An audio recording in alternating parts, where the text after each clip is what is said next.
और नगर के प्रोग्राम को मुनाकिद करने वाले मेरे बड़े भाई यूनुस शेख और इस वार्ड की फ्यूचर की नगर सेविका हम सब की बेटी सहर यूनुस शेख और स्टेज पर बैठे हुए तमाम मुअज़्ज़ज़ लोग,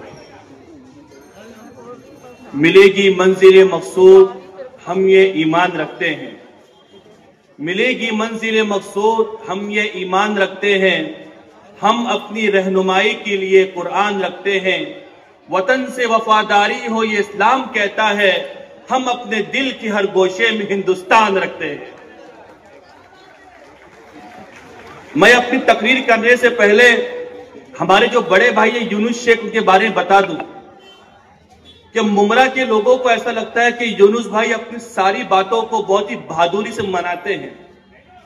हालांकि मैंने यूनुस भाई को देखा है जब हमारी पार्टी मीटिंग होती है। हाजी साहब, अमीनाबाद का मसला था, वहां पर पानी का प्रेशर बहुत कम रहता, तो हमारे यूनुस भाई जब भी पार्टी मीटिंग होती थी तो अवार्ड साहब से कहते थे कि मुफ्ती अवार्ड साहब, अमीनाबाद के अंदर पानी का प्रेशर कम है, मुझे पानी का प्रेशर बढ़ा कि नहीं चाहिए। तो साहब बोलते थे यूनुस भाई फिर और क्या चाहिए, तो यूनुस भाई बोलते थे कि अवार्ड साहब, मुझको अमीनाबाद के लिए अलग से 6 इंच की लाइन चाहिए जिसमें पानी भी आएगा, प्रेशर भी आएगा, और ऐसी सियासत में छोड़ दूंगा जहां पर मेरे लोगों को पानी ना मिलता हो। और यही वजह थी कि ऑफ द रिकॉर्ड जाकर हमारी पार्टी ने वहां पर अमीनाबाद के अंदर यूनुस शेख के इसरार पर, उनके बोलने पर हमने 6 इंच की लाइन वहां पर डाली। और मैं उम्मीद करता हूं कि आप लोग हमारे बड़े भाई यूनुस शेख का और हमारी बेटी सहर का आप हमेशा साथ देंगे। ये जो इलेक्शन है मेरे नौजवानों, मेरी मां बहनों, ये इलेक्शन गटर नाले का इलेक्शन नहीं है। ये इलेक्शन तय करेगा, ये इलेक्शन फैसला करेगा, आया अब की बार हमारा महाराष्ट्र महात्मा गांधी के रास्ते पे चलेगा या फिर नाथूराम गोडसे के रास्ते पे चलेगा।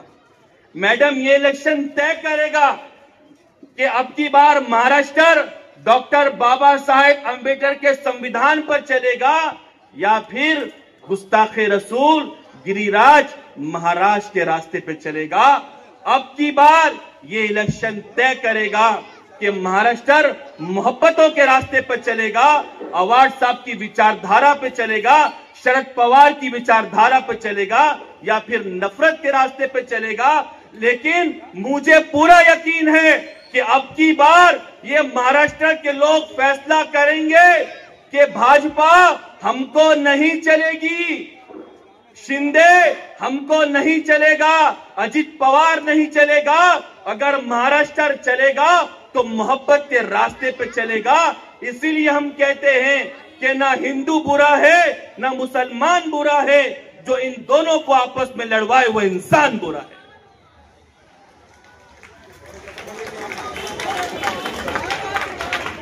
सोशल मीडिया तो सभी लोग देखते होंगे, इलेक्शन कमीशन का आदमी यहां पर बैठा है, इससे पूछ लेना। हमारा आदिल पठान वो भी बैठा है, आज के लोग बहुत तारीफ कर रहे हैं उसकी स्टेज के ऊपर। सोशल मीडिया पर एक चाचा, एक अंकल की वीडियो चली, टाटा हॉस्पिटल के बाहर वो अंकल लोगों को खाना बांट रहे थे। वो वीडियो आप लोगों ने देखी? किन किन लोगों ने देखी? इधर हाथ उठाओ। माशाल्लाह, आदिल भाई सब फॉलोवर है आपके ये लोग। वो अंकल, इन भाजपा के सरकार ने, इन एनडीए के लोगों ने लोगों के जहन में मैडम इतना जहर भर दिया, इतना जहर भर दिया है कि वो अंकल टाटा हॉस्पिटल के बाहर जब खाना बांट रहे थे, हमारी एक बहन उनके पास गई और बोली कि अंकल, मैं अपने वालिद के अब्बू को टाटा हॉस्पिटल में लाई हूं, कुछ खाना मुझे भी दो। तो वो अंकल ने कहा कि जब तक तू जय श्री राम नहीं बोलेगी तुझे मैं खाना नहीं दूंगा। देखा आप लोगों ने वीडियो? मेरी आपा, उनको इतिहास याद दिला देना, उनको तारीख के वो औराक याद दिला देना कि उस जमाने को याद करो जब ये हमारा देश, हमारा वतन, ये हमारा मुल्क आजाद हुआ तो चाइना ने हमारे मुल्क के ऊपर हमला किया तो हमारे पास इतना हथियार नहीं था कि हम चाइना पर अटैक कर सके। तो लाल बहादुर शास्त्री साहब ने ऐलान किया, ए भारत के लोगों, ए देशवासियों, देश को चंदा दो। तो किसी ने पैसा दिया, आप जैसी महिलाओं ने अपना जेवर दिया, किसी ने अंगूठी दी। तो हैदराबाद के मीर मोहम्मद उस्मान अली ने 1 किलो नहीं, 2 किलो नहीं, 100 किलो नहीं, 1 टन नहीं चाचा, 2 टन नहीं, 5 टन सोना इस देश को दिया और कहा कि लाल बहादुर शास्त्री साहब, आप 5 टन सोना मुझसे ले, देश के लिए हथियार खरीदे और जो देश पर हमला करेगा आप उसके ऊपर हमला करें। तुमसे खाना नहीं दिया जा रहा है और हमने तो पूरा सोना अपने देश के लिए दे दिया। और मैं आपको इतिहास याद दिलाऊं, हमारे बड़े भाई यूनुस भाई बैठे, इनसे पूछना कि सुभाष चंद्र बोस ने जब आजाद हिंद फौज की स्थापना रखी तो लोगों से चंदा मांगा कि लोगों चंदा दो। मैं ये आपको 1925 की बात बता रहा हूं, देश आजाद होने से पहले। उस वक्त 1 रुपए की क्या कीमत थी वो आप सबको मालूम है। तो किसने क्या चंदा दिया? ये अदानी अंबानी नहीं थे। उस वक्त यूसुफ मरफानी नाम के एक आदमी ने 1 लाख नहीं, 2 लाख नहीं, आजाद हिंद के लिए 1 करोड़ रुपया चंदा दिया और ये कहा कि सुभाष चंद्र बोस, याद रखिएगा, हम जैसे वफादार कम ही मिलेंगे, जमीन खोदोगे तो इंशाअल्लाह हम ही मिलेंगे। आज हाजी साहब, हमको देखकर इन भाजपा ने कैसी नफरत फैलाई। हमसे गले नहीं मिलते, टोपी नहीं पहनते, लेकिन दुबई जाते हैं तो या हबीबी सबसे गले मिलते और इतनी अच्छी अरबी बोलते हैं कि मुझ जैसा पढ़ा लिखा आलिम मुफ्ती भी इधर बोलता, भाई ये इसके वर्डिंग के माने क्या है, इसके माने क्या है। दुबई गए मोदी जी तो मस्जिद के बाहर एक लंबी सी तोप थी, तो शेख को बोले कि तोप ये कितना दूर फेंकती। तो मेरी मां बहनों सुनो, तोप, वो शेख बहुत होशियार था। शेख ने बोला कि मोदी जी ज्यादा दूर नहीं फेंकती, लेकिन आपसे कम फेंकती। ये फेंकू के लोग, वो हमारा भाई यहां पर आया था, मैं उसका नाम नहीं लूंगा क्योंकि हमारे अवार्ड साहब कहते हैं कि भाई हमारी विचारधारा ये है कि ये तेरी मेरी बात है, अखबार मत बना, इस देश को देश रहने दे, बाजार मत बना। हिंदू भी चैन से है, मुसलमान भी सुख से, उनकी बीच नफरत की दीवार मत बना। यही हमारी टीम थी कि तनवर नगर के बाहर लोग बाकड़ा लगाकर बैठते थे। हमारे पार्टी में हमेशा कंप्लेन आती थी, ये 100 रुपया मांग रहा, ये 50 मांग रहा, वो 20 मांग रहा, कैसे कैसे भिखारी यहां पर। वो यूनुस भाई जैसा आदमी था, कहा साहब ये सबको खत्म करता हूं और मुमरा का सबसे अच्छा फुटपाथ बना के दूंगा, आपसे पैसा नहीं लूंगा, अपना जेब का पैसा लगाऊंगा। और इस आदमी ने तनवर नगर के अंदर मुमरा का सबसे अच्छा फुटपाथ बनाकर आप लोगों को दिया। उस आदमी का नाम है यूनुस शेख। और यही हमारा काम है। बड़े भाई, आप तो हमेशा आगे रहोगे।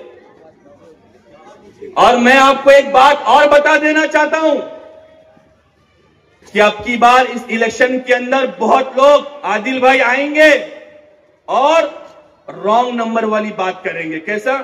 तेरा मेरा रिश्ता क्या, तेरा मेरा रिश्ता क्या।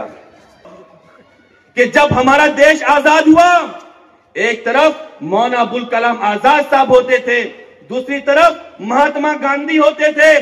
मौलाना अबुल कलाम आजाद ने कभी नहीं पूछा कि तेरा मेरा रिश्ता क्या, हम तो एक ही रिश्ते को मानते हैं और वो रिश्ता इंसानियत का रिश्ता है। हाजी साहब, मैं आपसे पूछता हूं, हमारे नबी, हमारे आका, हमारे रसूल हजरत मोहम्मद सल्लल्लाहु अलैहि वसल्लम ने इरशाद फरमाया, वो शख्स मोमिन नहीं हो सकता। ला युमिन, ला युमिन, ला युमिन, 3 दफा फरमाया कि मोमिन नहीं हो सकता। तो सहाबा ने पूछा, बेटा शहर क़ील मन या रसूल अल्लाह, ये अल्लाह के नबी कौन है वो आदमी जिसके बारे में आपने फरमाया कि मोमिन नहीं हो सकता, नहीं हो सकता, नहीं हो सकता। तो सुनो मेरी माँ बहनों, हमारे आका ने, हमारे नबी ने फरमाया, वह आदमी मोमिन नहीं हो सकता जो खुद तो पेट भरकर खाए और उसका पड़ोसी भूखा सो जाए। हमारे नबी ने यह नहीं फरमाया वो हिंदू हो, मुस्लिम हो, सिख हो, क्रिश्चियन हो, हमारा रिश्ता है तो इंसानियत का रिश्ता है। अगर हम किसी को खिलाते हैं तो मजहब देखकर नहीं खिलाते, हम किसी को पिलाते हैं हम मजहब देखकर नहीं पिलाते।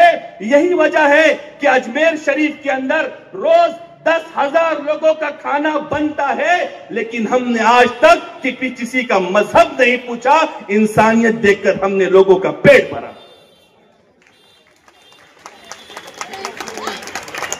कि ना तेरे बदन से ना तेरे आस्ती से आएगी, हम ही शहीद हुए हैं, हम ही से आएगी। तारीख बदल रहे हो तो बदल डालो, हमारी खून की खुशबू जमीन से आएगी।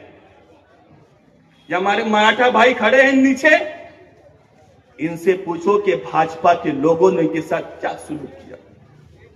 छत्रपति शिवाजी महाराज का पुतला बनाया, उसके अंदर भी चोरी की, और चोरी करना था उनको, क्योंकि जो आदमी अपने घर की बीबी नहीं संभाल सकता वो देश को क्या संभालेगा। बड़े भाई, आपको 2000 की नोट याद है? 2000 की नोट देखी आप लोगों ने? देखो वो अम्मा हाँ बोले हाँ 2000 की नोट देखी मैंने। ये ऐसी सरकार है बड़े भाई, इन सरकार ने, भाजपा वालों ने, मोदी ने, अमित शाह ने, फडणवीस ने अपनी बनाई हुई 2000 की नोट 1 साल नहीं चला सके, तो बताओ ये लोग देश क्या चलाएंगे।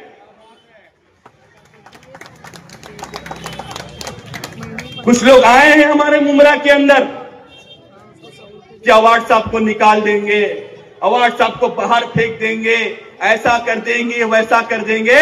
अरे ये मुमरा की आवाम, ये जनता, तुम अवार्ड साहब को इनके दिलों से नहीं निकाल सकते, तुम मुमरा से क्या तुम खाक बाहर निकालोगे। मैं अपनी आखिरी बात कहता हूं, मेरी मां बहनों, मैं तुमसे पूछता हूं, क्योंकि मेरी पैदाइश भी मुमरा की है। बताओ मुमरा बदला कि नहीं बदला? हाथ उठा के बोलो, मुमरा बदला कि नहीं बदला? मुझे फिरदौस मैडम, मेरा बचपन अच्छी तरह याद है, इस रोड के ऊपर हाजी साहब बड़े बड़े ट्रेलर ट्रक चलते थे, और हाजी साहब जब मां अपने बच्चे को स्कूल भेजती थी, हम लोग पढ़ते थे अब्दुल्ला पटेल के अंदर, तो यूनुस भाई, मां अपने बच्चे के ऊपर दरूद शरीफ पढ़कर पूछती थी कि पता नहीं बच्चा जा रहा है, वापस आएगा कि नहीं आ पाएगा। इसका एक्सीडेंट हो गया, उस बच्चे का एक्सीडेंट हो गया, इसका एक्सीडेंट हो गया। और रोड की हालत तो इतनी खराब थी बड़े भाई कि किस्मत कॉलोनी से हम लोग जब जाते थे मुमरा स्टेशन, 2-2 घंटा लगते थे, लेकिन मुमरा स्टेशन पहुंच नहीं पाते थे। मैं आपको मिसाल देता हूं, क्योंकि हम अंधभक्त नहीं हैं, हम जो बात करते हैं लॉजिकल और देख दाख कर बात करते हैं। तुम भिवंडी का रोड देख लो, मुमरा का रोड देख लो, तुम दीवा का रोड देख लो, मुमरा का रोड देख लो, तुम रेती बंदर से चलना शुरू करो, तुम तनवर नगर पहुंच जाओगे, कौसा पहुंच जाओगे, कालसेकर पहुंच जाओगे, लेकिन रोड पर तुमको खड्डा नहीं मिलेगा। इस तरक्की का नाम है एमएलए डॉक्टर जितेंद्र अवार्ड साहब। मैं एक आखिरी बात कहूंगा कि इस आने वाले इलेक्शन के अंदर आप एमएलए डॉक्टर जितेंद्र अवार्ड साहब को भारी तादाद में वोट दें। और आदिल भाई, मैं बहुत जिम्मेदारी के साथ कह रहा हूं, अब की बार तुम वोटिंग एक आमदार को चुनने के लिए नहीं डालोगे। नौजवानों सुन लो, अगर अल्लाह ने जिंदगी दी तुम वो दिन देखोगे कि अब की बार हम जो वोटिंग करेंगे, महाराष्ट्र का अगला डिप्टी चीफ मिनिस्टर और होम मिनिस्टर अगर कोई होगा तो वह एमएलए डॉक्टर जितेंद्र अवार्ड साहब होंगे। मैं अपनी बात यहीं पर खत्म करता हूं इस शेर के साथ कि हमारी आन हमारी शान बनता है, हमारी आन हमारी शान बनता है, हमारे नाम से अमन का पैगाम बनता है।